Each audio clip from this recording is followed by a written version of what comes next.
Hi అండి. నమస్తే. నేను మీ రమ్య. వెల్కమ్ బ్యాక్ టు విహామిక్కు క్రియేషన్స్. ఈరోజు వీడియోలో మనం స్ట్రీట్ స్టైల్‌లో బండి మీద అమ్మే మిర్చి బజ్జీలను ఇంట్లోనే క్రిస్పీగా, టేస్టీగా ఎలా చేసుకోవాలో ఈరోజు వీడియోలో మనం చూసేద్దాం. ఈ వీడియోలో బజ్జీలను పర్ఫెక్ట్‌గా చేసే కొన్ని మంచి మంచి టిప్స్‌తో పిండిని ఎలా కలుపుకోవాలో ఈరోజు వీడియోలో నేను చూపిస్తున్నాను.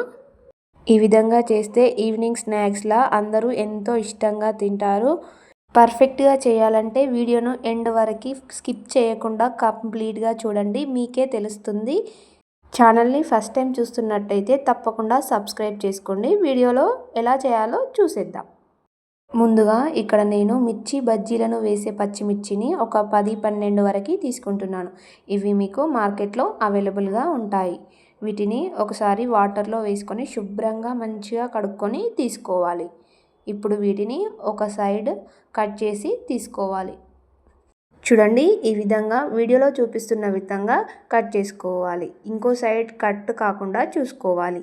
ఇప్పుడు మీరు స్పైసీ ఎక్కువగా తినాలనుకుంటే లోపల ఉన్న గింజలను అలాగే ఉంచుకోవాలి.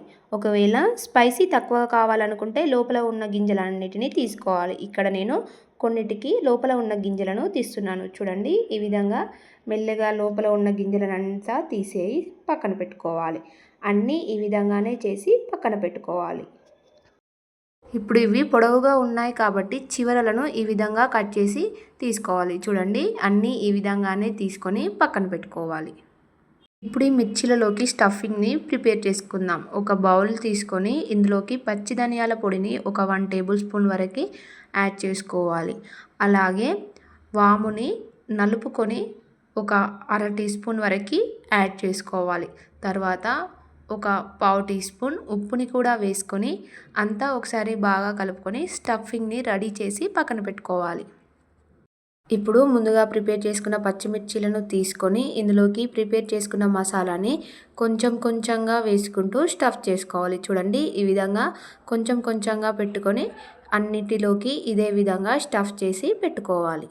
ఇప్పుడు పిండిని పర్ఫెక్ట్గా ఎలా కలుపుకోవాలో చూసేద్దాం. ఒక మిక్సింగ్ బౌల్ తీసుకొని ఇందులోకి 1 కప్పు వరకు శనగపిండిని యాడ్ చేసుకోవాలి. తర్వాత ఒక పావు కప్పు వరకు బియ్యం పిండిని వేసుకోవాలి. ఈ విధంగా బియ్యం పిండి వేసుకుంటే బజ్జీలు అనేవి క్రిస్పీగా వస్తాయి. ఇది ఒక మెయిన్ టిప్ అండి. అలాగే తర్వాత ఒక పావు టీ స్పూన్ వాముని తీసుకొని ఈ విధంగా మంచిగా నలుపుకొని వాముని యాడ్ చేసుకోవాలి. అలాగే తర్వాత ఒక అర టీ స్పూన్ వరకు కారంని వేసుకోవాలి. తర్వాత ఒక 1 టీ స్పూన్ ఉప్పుని కూడా వేసుకోవాలి. అలాగే తర్వాత ఒక పావు టీ స్పూన్ పసుపుని కూడా వేసుకోవాలి. మీరు కావాలనుకుంటే ఇందులో పసుపు, కారంని స్కిప్ చేసి కూడా చేసుకోవచ్చు. అలాగే తర్వాత ఒక పావు టీ స్పూన్ జీలకర్రని కూడా వేసుకోవాలి. తర్వాత వంట సోడాని ఒక హాఫ్ టీ స్పూన్ వరకు యాడ్ చేసుకోవాలి. ఇవన్నిటినీ కలిసేలా ఒక గరిటెతోటి మంచిగా కలుపుకోవాలి. చూడండి, పిండి అంతా ఈ విధంగా కలిసేలా మంచిగా కలుపుకున్నాక ఇప్పుడు ఇందులోకి కొంచెం కొంచెంగా వాటర్ యాడ్ చేసుకుంటూ 1 డైరెక్షన్లో మంచిగా కలుపుకోవాలి. చూడండి, ఈ విధంగా బాగా కలుపుకుంటూ చేసుకోవాలి. చూడండి, ఇప్పుడు ఇది ఒక మెయిన్ టిప్ అండి. పిండి అనేది ఈ విధంగా మంచిగా 1 డైరెక్షన్లో కలపాలి. ఈ విధంగా 1 డైరెక్షన్లో కలిపితే పిండి అనేది పర్ఫెక్ట్గా వస్తుంది. చూడండి, ఈ విధంగా మంచిగా కలుపుకోవాలి. ఈ టిప్ని మాత్రం అస్సలు మిస్ చేసుకోవద్దండి. ఈ విధంగానే కలుపుకోవాలి.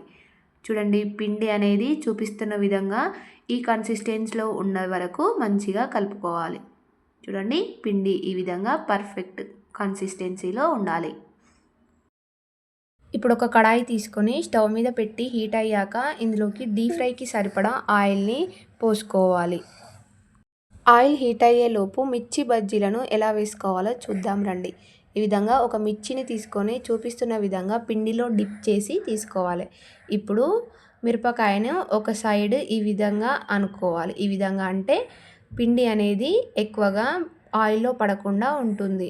ఇప్పుడు ఆయిల్ హీట్ అయిందో లేదో చెక్ చేసుకుందాం. కొంచెం పిండిని తీసుకొని ఈ విధంగా వేసుకుంటే వెంటనే పైకి తేలితే ఆయిల్ అనేది పర్ఫెక్ట్గా ఉన్నట్టు. ఇప్పుడు ఇందులోకి మిర్చి బజ్జీలను వేసుకుందాం. ఇప్పుడు మిర్చిని తీసుకొని ఒక్కొక్కటి పిండిలో ఈ విధంగా మంచిగా డిప్ చేసుకొని ఒక సైడ్ ఈ విధంగా అనుకొని ఆయిల్లో ఒక్కొక్కటిగా వేసుకోవాలి. చూడండి ఈ విధంగా ఒక్కొక్కటిగా వేసుకోవాలి. అన్నింటినీ ఈ విధంగానే ఆయిల్లో సరిపడన్ని వేసుకోవాలి. ఇక్కడ నేను ఒక 4, 5 మిర్చీలను వేసుకుంటున్నాను. ఈ విధంగా వేసుకున్నాక స్టవ్ని సిమ్లో అడ్జస్ట్ చేసుకొని రెండు వైపులా తిప్పుకుంటూ గోల్డెన్ బ్రౌన్ కలర్లోకి వచ్చేంత వరకు మంచిగా రెండు వైపులా ఫ్రై చేసుకోవాలి. సిమ్లోనే ఫ్రై చేసుకోవాలండి, లేదంటే ఇవి తొందరగా కలర్ చేంజ్ అయ్యి లోపల అంతా పిండిగా ఉంటుంది. కాబట్టి సిమ్లోనే ఫ్రై చేసుకుంటే మంచిగా ఫ్రై అయ్యి క్రిస్పీగా వస్తాయి. చూడండి ఈ విధంగా మంచిగా గోల్డెన్ బ్రౌన్ కలర్లోకి వచ్చాక వీటిని జల్లితో మంచిగా తీసుకొని ఒకసారి ఆయిల్ అంతా పోయేలా ఈ విధంగా అనుకుని వీటిని ఒక ప్లేట్లో వేసుకోవాలి. మిగతా మిర్చీలను కూడా ఈ విధంగానే వేసుకొని మంచిగా గోల్డెన్ బ్రౌన్ కలర్లోకి వచ్చేంత వరకు ఫ్రై చేసుకొని తీసుకోవాలి. ఇప్పుడు మిగిలిన పిండితో మెత్తటి పకోడీ అయినా ఆలు బజ్జీలనైనా వేసుకోవచ్చు. ఇప్పుడు మిర్చి బజ్జీలలో స్టఫింగ్ కోసం చిన్నగా ఉల్లిపాయలను కట్ చేసి పెట్టుకోవాలి. అలాగే చిన్నగా కొత్తిమీరను కూడా కట్ చేసి పెట్టుకోవాలి. ఇప్పుడు ఒక ప్లేట్ని తీసుకొని అందులోకి మిర్చి బజ్జీలను అన్నిటినీ పెట్టుకొని మంచిగా మిర్చి బజ్జీలలోకి స్టఫ్ చేసుకొని తీసుకోవాలి. చూడండి ఇప్పుడు ఒక మిర్చిని తీసుకొని మంచిగా ఒకవైపు ఈ విధంగా కట్ చేసుకొని ఇందులోకి కట్ చేసిన ఉల్లిపాయలు, కొత్తిమీరను మంచిగా చూపిస్తున్న విధంగా స్టఫ్ చేసి పెట్టుకోవాలి. ఈ విధంగా ఉల్లిపాయలు స్టఫ్ చేసుకొని పెట్టుకొని తింటే ఎంతో టేస్టీగా ఉంటుంది. ఇందులోకి కాంబినేషన్గా పల్లీ చట్నీనైనా అల్లం చట్నీనైనా పెట్టుకొని తింటే ఎంతో టేస్టీగా ఉంటుంది. అంతే అండి, ఈ విధంగా ఉల్లిపాయలు, కొత్తిమీర స్టఫ్ చేసి పెట్టుకుంటే ఎంతో టేస్టీ అయిన స్ట్రీట్ స్టైల్ మిర్చి బజ్జీలు రెడీ. వీటిని వేడిగా ఉన్నప్పుడే పల్లీ చట్నీతో కాంబినేషన్గా పెట్టుకొని తింటే ఎంతో టేస్టీగా ఉంటుంది. ఈ విధంగా నచ్చితే మీరు కూడా తప్పకుండా ట్రై చేసి మీ ఫీడ్బ్యాక్ని మా కామెంట్లో చెప్పండి. ఈ విధంగా చేసుకొని ఈవినింగ్ స్నాక్స్ లాగా పప్పుచారులోకి నంచుకొని తింటే ఎంతో టేస్టీగా ఉంటుంది. వీడియోలో చెప్పిన టిప్స్ని ఫాలో అయ్యి చేస్తే మిర్చి బజ్జీలు ఎంతో పర్ఫెక్ట్గా వస్తాయి. ఇలాంటి మంచి రెసిపీస్ కోసం మా ఛానల్ని తప్పకుండా సబ్స్క్రైబ్ చేసుకొని మీ ఫ్రెండ్స్ అండ్ ఫ్యామిలీకి తప్పకుండా షేర్ చేయండి. Thank you for watching our video.